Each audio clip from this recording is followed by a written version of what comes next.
En Afrique du Nord, la reprise des vols charters vers la Tunisie après une interruption de plus de 3 mois due à la pandémie de Covid-19 suscite le grand retour des touristes. Représentant entre 8 et 14% du produit intérieur brut, le secteur avait perdu jusqu'à 50% de ses revenus dû à la baisse des recettes. Les autorités comptent regagner la confiance du marché. La Tunisie fait partie de ces pays dont les mesures de gestion de la crise Covid ont permis d'en minimiser l'impact. Il est compréhensible que pour un pays dont le tourisme représente le 10e de son PIB, avec plus de 500 000 emplois, les frontières soient réouvertes.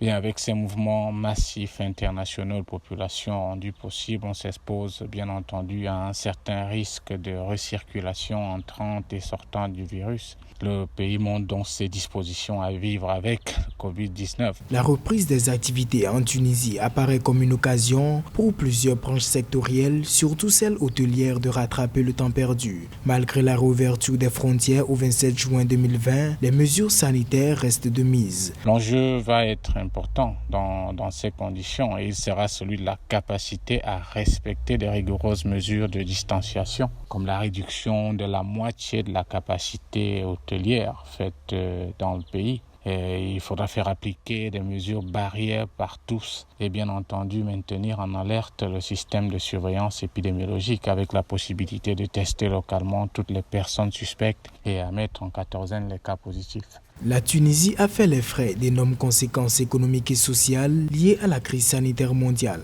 Après avoir enregistré plus de 1380 nouvelles infections au coronavirus suivies de 50 décès, le pays est à nouveau accessible, mais rien qu'aux voyageurs des pays classés comme verts.